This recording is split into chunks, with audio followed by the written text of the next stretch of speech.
Ember awoke to a distant roar, like a great wind.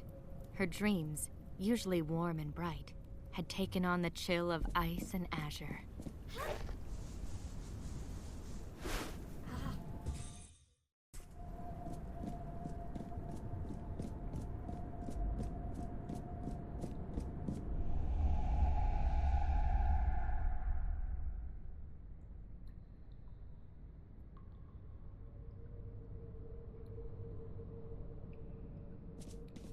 He dreamed of a great wind, a roaring in the air like some great beast, and the faint smell of sulfur jolting him awake. Rhyme's dreams were restless, filled with dancing fires and a bright, almost blinding light. He was the last in a long line of heroes, the lone defender of the castle in the heart of this kingdom of ice.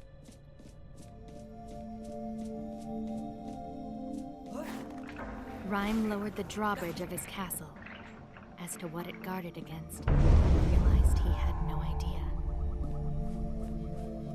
As she emerged from the great oak that was her home, she noticed the once great trees of the forest were shattered, broken. It was as if a great storm had blown through, splintering all in its path, the roar that had awoken her.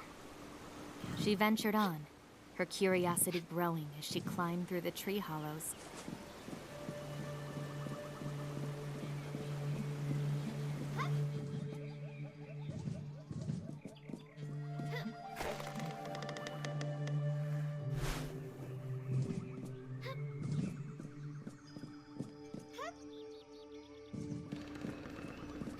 There was a growing chill in the air, and the branches stirred in the wind. The storm may have passed, but she knew another was on the way.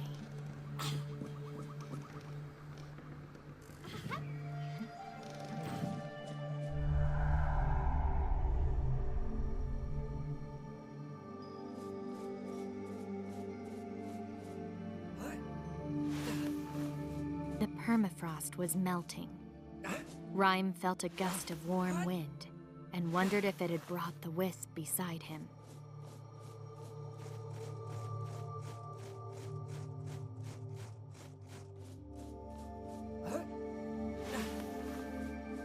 The winds had melted the ice bridges, causing new drops and chasms. But Rhyme could still use the cold to his advantage. He ventured on to the edge of his kingdom. There, he hoped to find answers. The great fire that gave life to her land was dying. Fissures had cracked open tunnels in the cliffs, and great jets of sulfur erupted from the ground. Yet she knew she could use these to her advantage.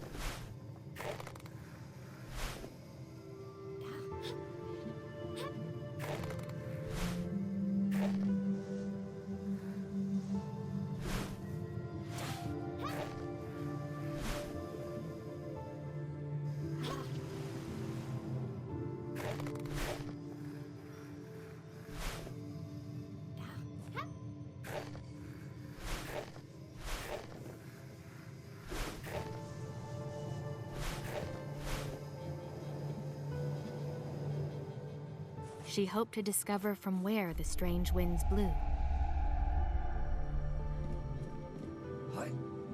Rhyme hoped he still had time.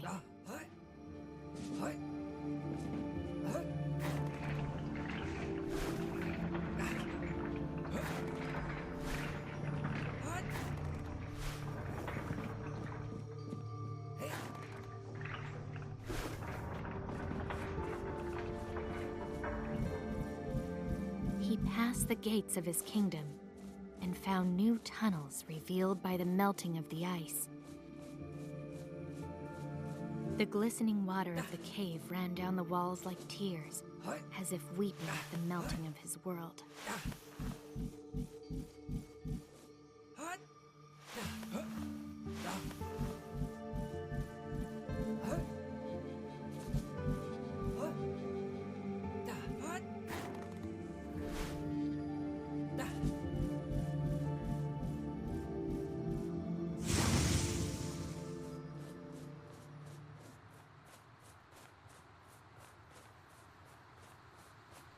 both stepped on the bridge together, matching each other's steps.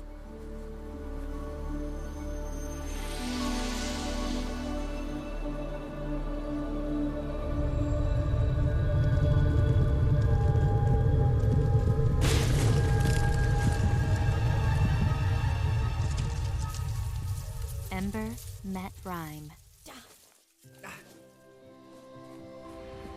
A shimmering barrier separated them. On either side of this barrier, each carried their world with them.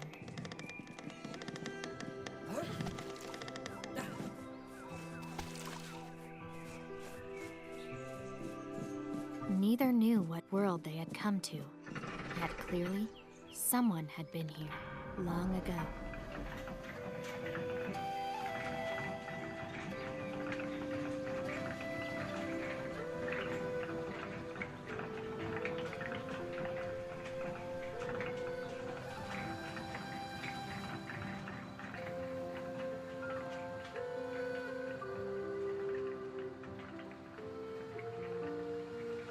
As they rode across the sky, the two caught sight of a great castle in the distance.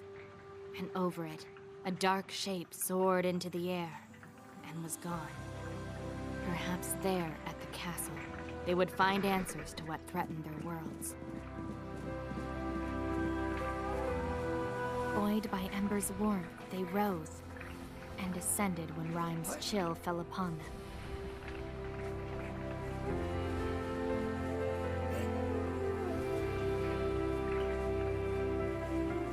Who had made these tunnels, there was no sign.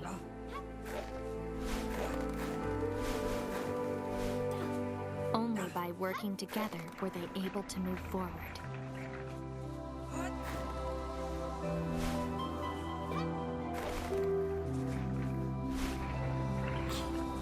The wreckage of great mechanisms, wheels, and pulleys lay along the path.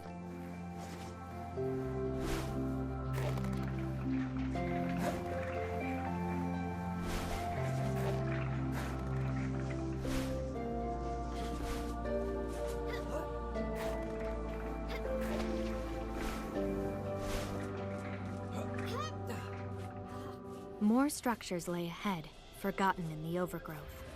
Yet the road had been built with purpose in mind.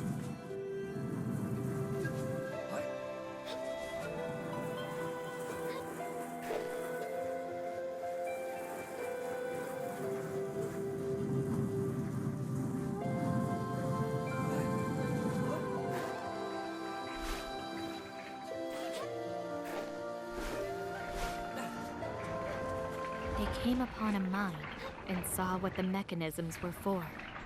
The walls glittered, flecks in the rock shining like stars. It reminded them of the barrier between them, and wondered if there was a connection. Great power lay in the veins of Wrath, and someone had sought to claim it, and here they had failed.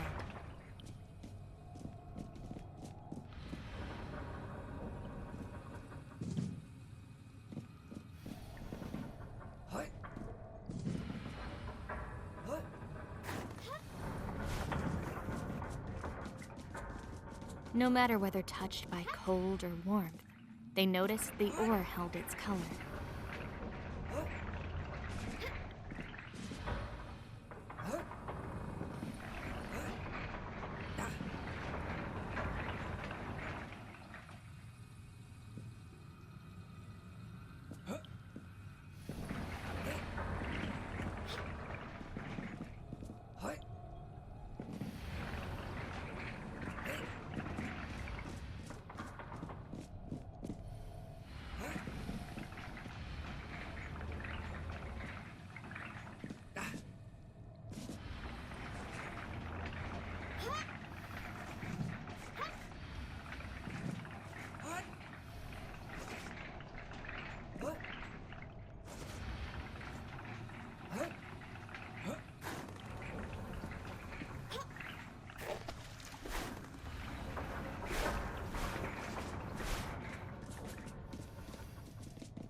Finally, they emerged from the mine. and across the bridge ahead of them lay the great castle they had seen from the gondola.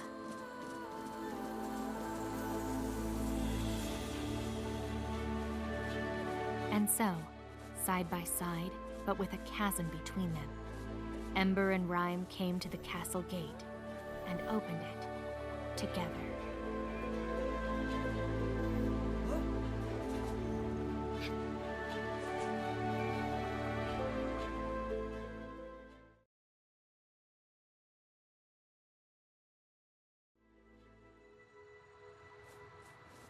The castle, majestic from a distance, had fallen into ruin, its halls empty.